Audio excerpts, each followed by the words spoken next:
Olá a todos assistindo esse vídeo. Obrigada pela atenção e carinho. Hoje, vamos falar sobre a língua portuguesa na cidade de Foz do Iguaçu e região fronteiriça. Pois bem, o presente trabalho foi orientado pela doutora Isis, professora titular da disciplina de Pluralidade Linguístico-Cultural, Política Linguística e Ensino. E nós, os componentes do grupo, Aline, Alisson, Evelyn, Laura, Naomi e Yane.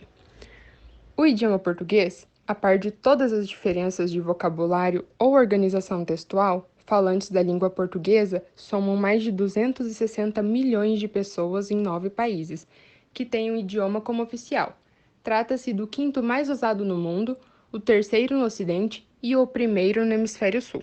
Diante de sua relevância global, em números, a Unesco tomou pela data 5 de maio como data da celebração do idioma da língua portuguesa.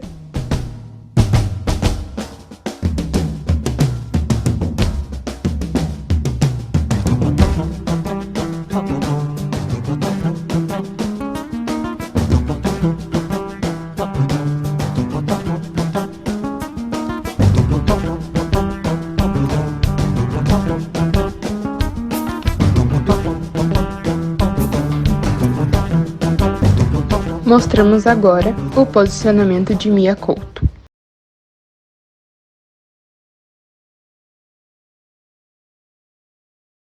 A condição da língua portuguesa, obviamente, não nasce dela ser diferente, dela ter, assim, como se fosse por sua própria natureza, alguma coisa diversa das outras línguas. Ela tem, digamos assim, as mesmas competências que todas as outras línguas. Mas ela vive uma situação que nasceu da sua história, uma condição histórica que é realmente particular. E aí o Brasil teve um papel enorme, quer dizer, o Brasil, ao se tornar independente da maneira que foi, quer dizer assim, ele teve que inscrever a diferença na própria língua que era comum. Quer dizer, os brasileiros têm que dizer, nós falamos essa língua de Portugal, mas falamos diferente. Okay? E isso criou uma possibilidade de diversidade, de diferença, não é? Até de uma certa relação com a norma, que permite variações enormes, não é? Que fez com que a língua portuguesa hoje fosse uma língua mais dinâmica, que aceita mais, que é mais plástica. Assim. E eu acho que depois a contribuição dos países africanos veio acrescentar esse elemento de diversidade que foi criado pelo Brasil, em primeiro lugar. Então acho que isso está bem patente naquilo que eu percebo que acontece em Moçambique. Né? Em Moçambique hoje nós revivemos essa relação com a língua de uma maneira muito mais tranquila do que aconteceu com as outras colónias, que eram colónias inglesas ou francesas, que têm uma relação com a língua como o respeito de uma grande dama com quem não se pode ter alguma veleidade. Né? Nós namoramos muito com a língua sem que pensamos nesse outro elemento do respeito. Né? Mia Couto é o pseudônimo de Antônio Emílio Leite Couto, escritor, poeta, biólogo e jornalista de nacionalidade moçambicano. Foi ganhador do Prêmio de Camões no ano de 2013 e eleito para a Academia Brasileira de Letras para a cadeira número 5. Assim, passamos ao questionamento: como o português chegou à cidade de Foz do Iguaçu? A formação sociogeográfica iguaçuense deu início no século XIX, mais especificamente em 22 de novembro de 1889. O tenente Antônio Batista da Costa Júnior e o sargento José Maria de Brito fundaram a colônia militar, que tinha competência para distribuir terrenos aos colonos interessados. Aqui observamos os comentários de Samuel Cabanha. Ao buscar elementos sobre a presença de portugueses na região extremo-oeste, me defrontei com o processo que denomino de invisibilidade histórica, fato que o município de Foz do Iguaçu avoca para si diante de alguns acontecimentos oestinos. E com isso quero dizer que a memória difundida constrói essa invisibilidade procurando não explorar ou, até mesmo, em não aprofundar a discussão sobre alguns eventos ocorridos no oeste paranaense. Cita-se essa passagem em total concordância com a nossa pesquisa e a apresentação, considerando a dificuldade que foi encontrar dados, documentos, publicações ou até mesmo relatos, físicos ou digitais, sobre a chegada do idioma na região. Isso em consideração, comentamos da vinda de imigrantes portugueses que começaram a chegar ao Brasil em busca de melhores condições de vida para si e suas famílias.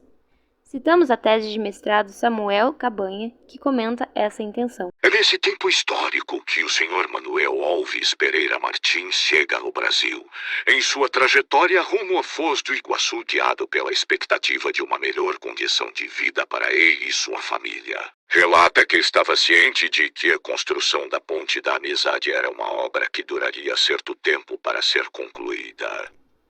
Isso nos arredores de 1956. O mesmo senhor Manuel comenta, ainda na tese de mestrado, que haviam outros imigrantes buscando essas mesmas oportunidades. Ele relata que a maioria dos imigrantes portugueses radicados no Rio de Janeiro se inseriam em ofícios ligados à grave construção civil, na qual havia muitas empreiteiras, sociedade de terraplanagem e grandes estruturas. Esta última de propriedade de um cidadão português, cuja empresa trouxe um grande fluxo de trabalhadores para trabalharem diretamente na construção da Ponte da Amizade. Fato que marcou o início do processo comercial que viria a consolidar as cidades de Foz do Iguaçu e, principalmente, a cidade vizinha de Presidente Stroessner, atualmente Cidade do Oeste, como principais centros comerciais da região. Da importância desse personagem na história da vinda do idioma português para a cidade de Foz do Iguaçu, mencionamos um relato do próprio Sr. Manuel novamente. Fazendo parte dessa história, primeiramente como um imigrante e depois como um português, Manuel faz questão de deixar vestígios e afirmar seu grau de participação nessa história, a saber, na construção da história da cidade. Em sua fala ele diz: "Eu sou um dos pioneiros dessa cidade. Quando cheguei aqui não tinha nada, era tudo mato, e dessa forma busca fixar raízes de pertencimento, manifestando assim seu desejo pela cidade como fruto de sua escolha." Reiterando esse entendimento, comentamos o relato do Sr. João da Silva Lavado, outro imigrante, sobre a situação dos imigrantes portugueses. Tanto para o Sr. Manuel quanto para o Sr. João e para os imigrantes portugueses, a participação na construção da Ponte da Amizade representa o resultado do esforço e dedicação de toda a comunidade portuguesa. E dessa forma gera raízes de pertencimento e coesão identitária com o lugar, coisas que consideram essencial para o grupo. No ano de 1995, foi erigida a Associação Cultural Luso-Brasileira, mais tarde trocado o nome para a Casa de Portugal, que tinha como missão preservar e difundir a cultura portuguesa na região. Infelizmente, por falta de informação, não conseguimos explicar o motivo pelo qual tal instituição não existe mais. E mencionando Orlandi, citado por Samuel Cabanha, a memória é feita de esquecimentos, de silêncios e silenciamentos, e acreditamos aqui não cabe adentrar o mérito. Lembramos aqui que o número de imigrantes seguiu aumentando desde o início de sua chegada nas décadas de 50 e 60, e visando a respeitar e manter sua cultura e celebrações vivas, decidiram por celebrar o Dia da Raça e de Camões, que em Portugal é celebrado todo 10 de junho, curiosamente coincidente com a celebração da fundação do município de Foz do Iguaçu. O Dia de Portugal é originado de um culto cívico popular e nacional em torno do mito de Camões e das comunidades portuguesas. É comemorado no dia 10 de junho, cuja data assinala a morte de Luís Vaz de Camões. Como Camões foi uma figura emblemática, essa data foi escolhida como uma forma de celebrar o sentimento de pertença a uma grande nação espalhada pelo mundo, com uma raça e língua comum. O 10 de junho é, sobretudo, uma data simbólica. Nas imagens temos foto do 1º Batalhão de Fronteira, o qual não sabemos estimar a data da foto, e a outra da estrutura da Ponte da Amizade, no período inicial de construção entre os anos de 1956 e 1958. Apresentamos também um vídeo jornalístico sobre o advento da construção da hoje nomeada Ponte da Amizade. Uma obra de engenharia monumental será a Ponte Brasil-Paraguai, que está sendo construída em tempo recorde sobre o caudaloso Rio Paraná, linha divisória entre as duas repúblicas do continente. Os 2 assentamentos da ponte já concluídos às margens do rio equivalem em altura a 2 edifícios de 26 andares.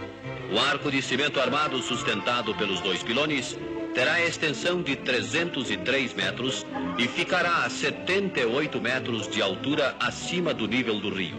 As variações do nível do Paraná constituíam grandes obstáculos já vencidos pela técnica e o arrojo da engenharia brasileira.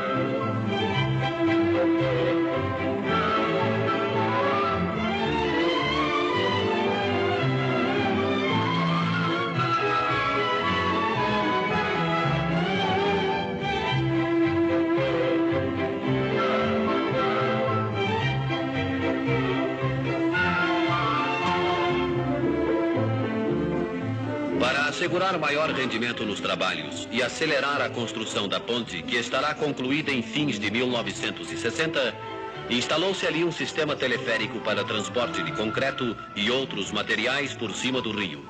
As caçambas correm a uma altura de 80 metros até o ponto desejado, de onde descem verticalmente para deixar o concreto nos caixões das armações metálicas. Desta forma, será edificado todo o majestoso arco e as pilastras que o vão sustentar. Estas cenas tomadas durante a visita do representante do presidente da República às obras, Coronel Lino Romualdo Teixeira, mostram-nos a grandiosidade do empreendimento e o adiantamento dos trabalhos de construção.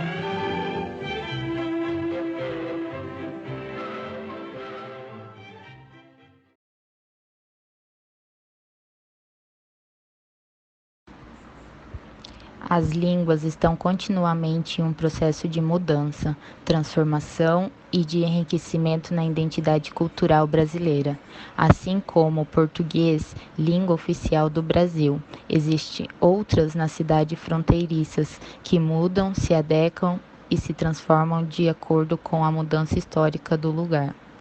Em Foz do Iguaçu não é diferente. A necessidade e esperança de ter uma vida melhor fez com que famílias viessem a este município se reestruturar e construir seus alicerces, trazendo com elas uma bagagem de cultura e conhecimento, o qual fazem parte da cidade até os dias atuais. Prestes a completar seus 108 anos de trajetória, Foz do Iguaçu busca sempre o avanço da cultura e afeiçoamento do plurilinguismo, tanto cultural como linguístico, evocando sempre as suas raízes. 9 países em 4 continentes têm uma língua em comum, o português. Ele é o 6º idioma mais falado em todo o mundo. E na semana que celebrou o Dia Internacional da Nossa Língua, o Repórter Brasil termina a edição de hoje fazendo uma homenagem. A crônica é do jornalista Luiz Malavolta. Esse lugar, que se chama Luz, fica no Centro Velho de São Paulo. Hoje é um santuário da língua portuguesa com museu que celebra nosso idioma. Mas esse lugar poderia ter sido batizado de Babel. Aqui ficava um dos pontos de chegada para italianos, espanhóis, japoneses, libaneses, judeus e tantos outros que vieram de longe em busca da terra prometida. Ao desembarcarem na Luz, nenhum falava português, mas mesmo assim, todos se entendiam. Cada imigrante deixou um legado que vai além da força de trabalho que fez o Brasil crescer. Cada imigrante fez a língua portuguesa ficar maior, mestiça e muito mais bela e sonora do que já era.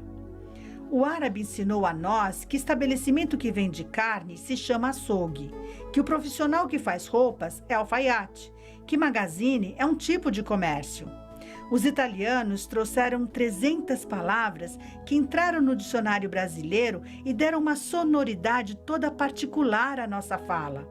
Poltrona, fiasco, bravata e mortadela, e a principal delas, tchau, que aqui se fala na despedida e lá quando chega. Os franceses trouxeram abajur, avenida, buffet, maionese, omelete, pirro, tricô. Os japoneses, kimono, biombo, judô.